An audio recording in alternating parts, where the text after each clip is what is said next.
మమ్మల్ని ఇబ్బంది పెట్టే మేము ఎప్పుడన్నా వాళ్ళ కాడికి పోయి ఆశించేవాళ్ళమా, చేసేవాళ్ళమా?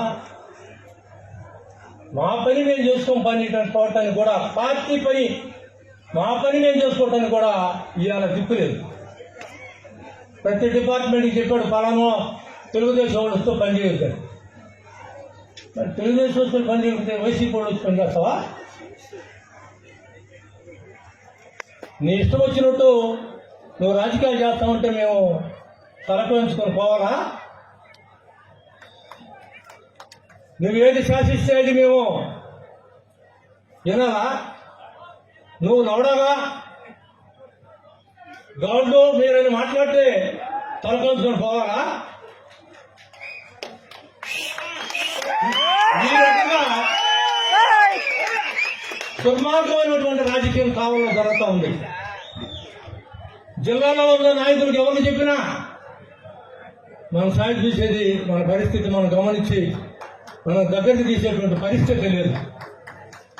ఇప్పుడు ఏం చేయాలా? పార్టీని వదిలిపెట్టి వెళ్ళాలా? పార్టీయే మేము పార్టీ కోసమే బతికాం. సర్వం నాశనం అయిపోయింది. మా జీవితం అంతా నాశనం అయిపోయింది తెలుగుదేశం పార్టీకి పనిచేసి. అయితే ఇప్పుడు మేమేం చేయాలా? తెలుగుదేశం పార్టీ కాదని బయటకు పోలేం. మాకు ఆనాడు కూడా చెప్పాం, వ్యక్తులు కాదయా మాకు పార్టీ ముఖ్యం, టికెట్ ఎవరికి ఇచ్చినా మేము పనిచేయాలనే ఉద్దేశంతో పనిచేసాం. పనిచేస్తే ఏం మాట్లాడతాను? 2024 ఎలక్షన్ ముందు జరిగింది నాకు చెప్పొద్దు.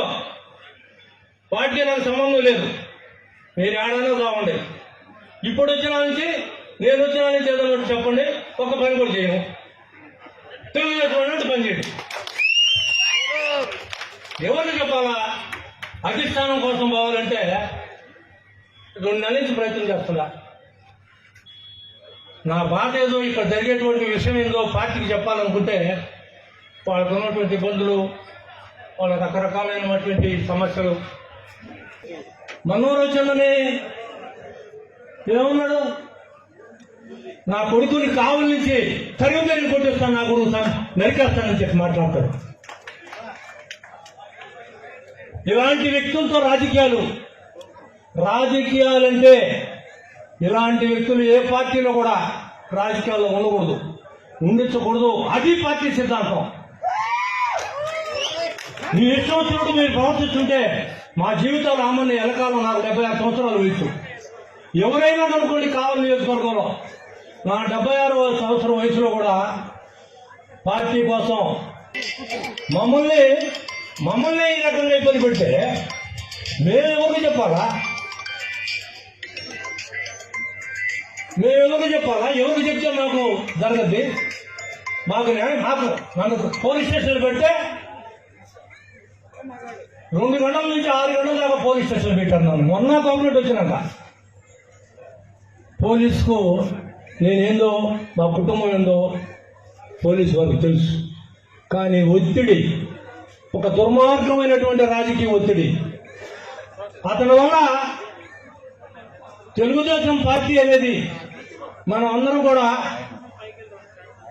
ఎందుకు తెలుగుదేశం పార్టీ అని వెళ్ళిపోవాలనేటువంటి ఉద్దేశం అతనికి. అందుకని మనం టార్గెట్ చేసి తెలుగుదేశం వాళ్ళని పంపించాలా అనేటువంటి భావంతో విడిగా అతని ఇష్టం వచ్చినట్టు తెలుగుదేశం అంటేనే గిట్టదు అతనికి.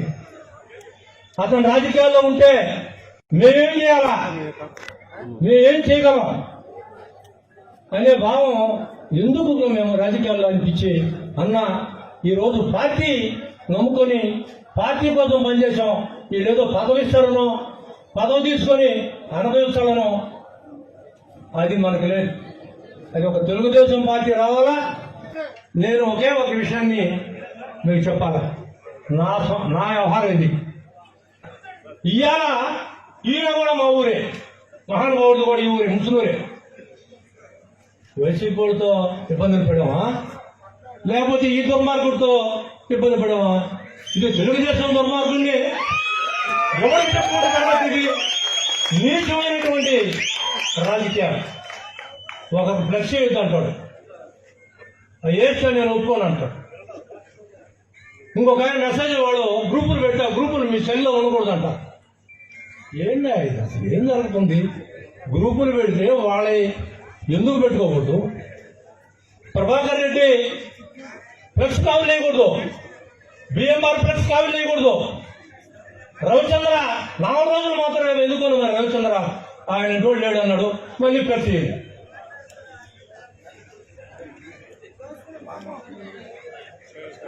కాబట్టి చాలా విషయాలు ఉన్నాయి చెప్పాల్సినవి. మా కుటుంబం భేదావాళ్ళు వాళ్ళతోటే నేను పనిచేసా. నాకు మస్తానంటే నాకు కొండపనాయుడితో సమానం. ఎవరిని చెప్పినా ఏ పార్టీలోకి ఆయన పోయినా నేను మస్తానాయికి అంటే నాకు మంచి అభిమానం. వారు చాలా మంచి గుణం కలిగిన వాళ్ళు. రవిచంద్ర కూడా ఒకరిని ఇబ్బంది పెట్టి ఒకరిని ఏదో చేయాలా అన్నటువంటి రాజకీయాలు కావాలో చేయగా 15 సంవత్సరాలు వాళ్ళతో మేము పనిచేస్తే ఒక్క చిన్న మాట లేదా, ఒక చిన్న మాట నా లవడాగా పో బయట.